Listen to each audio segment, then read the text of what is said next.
Почитувани колеги, почитуван потпредседател, денес зборуваме за завршната сметка од буџетот за 2020 година и анализирајќи ја и дискутирајќи за истата и на Комисијата за финансирање и буџет, и денес ќе кажам на кого да веруваме, бидејќи вие, колеги, не сте за верување. Ке се навратам. 5. јануари 2021 година, тогашниот премиер Заев на пресконференција изјавува како успешно е завршена 2020 година и ги презентира бројките кои денес ние ги имаме како завршна сметка за 2020 година. Имено, тој вели, во 2020 година ја одржавме македонската економија стабилна, жива и динамична. Колку е македонската економија стабилна, жива и динамична, од денеше нагол граѓаните нека судат, а и тие, впрочем, и го направија тоа судење на локалните избори. Премиерот тогаш велеше да се потпреме едни на други. Со криминалци да се потпреме едни на други? Никогаш. Зошто?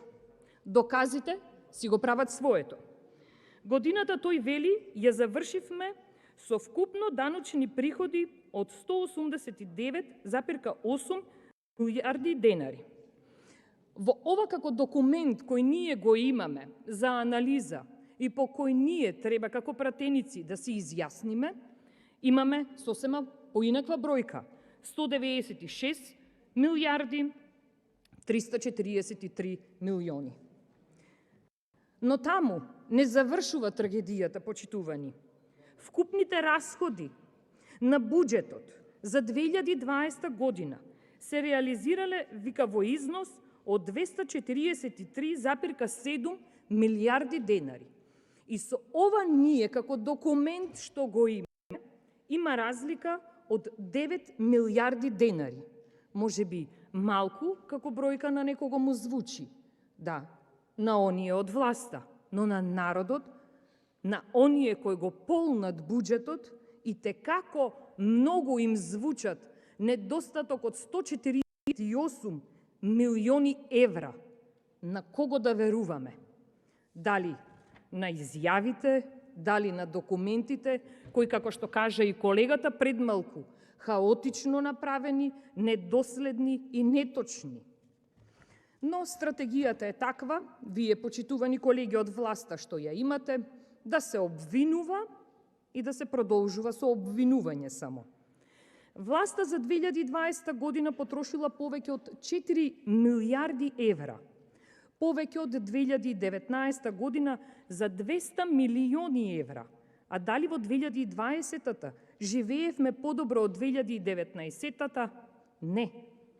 Ние ни денес, 2022 година, не живееме подобро, споредбено со сите овие години на владење на коалицијата СДСМ, администрирана од ДУИ. Живот, колеги, ветувавте, а долгови, кризи, криминал и што уште не лошо донесовте. Колеги, најдобронамерно ви предлагам да се смириме. За народот има решение. Предвремени парламентарни избори и да ја завршиме работата, станува збор за проблемите во Република Македонија. Денес зборуваме за завршна сметка. И каква е оваа завршна сметка? Има зголемување на јавен долг кој изнесувал тогаш 60%, а пазете, пред вашето најголемо оправдање, тоест пред пандемијата, бил под 50%. Буџетски дефицит од 880 милиони евра. Повеќе од 55.000 лица се регистрирале како нови невработени од почетокот на пандемијата.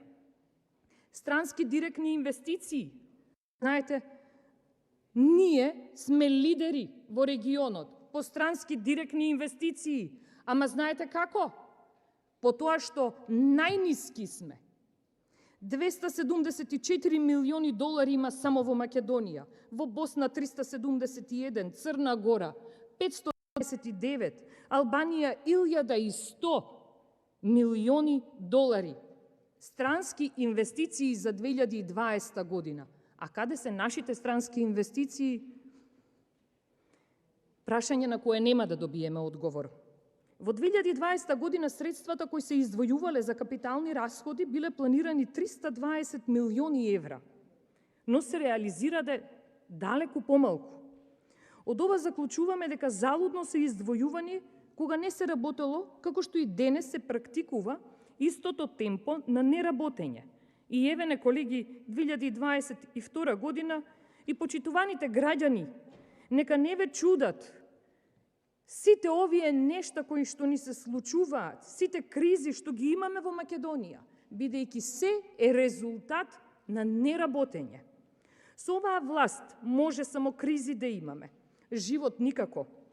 Кризите од видот на енергетска, економска, топлинска, здравствена и сите овие надополнети со еколошка, образовна, идентитетска, сите овие се резултат на некоординирано, расипничко и криминално трошење на буџетски средства, тоест недомакинско трошење на народни пари. Каков хаос се уште правите, ќе ви дадам пример. И од буџетот за 2022 година, средствата наменети за справување со ковид криза ги намалувате целосно. Ама затоа средствата за заштита на населението од се зголемуваат и тоа значително многу. Што значи ова, колеги, прашувам? Короната е завршена? Вие како власт имате сознание дека короната е мртва? Или пак, слично на ова е изјавата на председателот Пендаровски, кој тврдеше дека тој и владата имале сознание уште од 5 ноември лани дека Русија ќе ја нападне Унгарија, ама ништо од ова не превземаа во врска со справување и намалување на проблемите кои би произлегле од оваа ситуација. Колега Мисовски, навистина ве почитувам, но ве молам да го слушате мојот говор. Не може да бидете вие одсутен и после тоа да го слушате еден дел. Значи, слушнете ми ја поентата. И ја имам право како пратеник да кажам поента овде. Ви благодарам. А јас сум должен како председавач, вие како председавач сте должен да ми кажам слушате. дека треба да говорите, а не сте секогаш мене да ме прекинувате. Повелете. Почитувани колеги, значи тоа е тој веќе познат стил на работење на власта, каде гледате само да обвинувате, профитирате и бегате од одговорност. Постојано се вадевте со ставот дека ковид кризата е причина за лошата ситуација. Но во периодот 2020 година, за да се подсетиме, зошто оваа завршна сметка е вака поразителна. Тогаш, во почетокот на ковид кризата имавме различни протоколи, но исто така имавме и профитерство. На сомнителен начин се набавуваа респиратори. Тоа е факт. На сомнителен начин се набавуваа вакцини. Тоа е исто така факт. Цела свита се собра на Табановце да пречека една кутија вакцини, зашто власта не беше способна сама да ги набави. За стоковите резерви да не продолжувам да кажувам, што се не чека од денес па натаму. Ама паралела не смееме да правиме овде, бидејќи ќе бидеме опоменети. Покрај сето ова се изучивте и станавте експерти за полесно оправдување кон јавноста, си создадовте нови кризи и сега сте толку силни, со голема самодоверба пристапувате кон исполнување на вашата агенда, а вашата агенда изгледа вака. Кој колку може, што повеќе може да прелаже и најважно за вас е да ги украдете народните пари. Знаете, во 2020 година купувавме најлон и ластик, конец, и сами рачно шиевме капи и калачи за медицинскиот персонал, зашто тие имаа потреба од медицинска опрема, а истата не ја добиваа. Ама министерот Филипче имаше потреба од тендери и рекет. Почитувани, нека остане забележано дека во 2020 година проблемот кој денес го имаме со електричната енергија, нека остане забележано дека ЕСМ 17 милиони евра загуба има пријавено за 2020 година. 6 милиони евра МЕПСО. И анализирајќи го сето ова, вие од сопствените грешки ќе кажам дека не се учите. Но страшното е во целта, оваа работа со крадење на државни средства, вие не грешите, туку намерно го правите тоа крадење. Ви благодарам. Има збор претеникот Лјупчо Пренчев.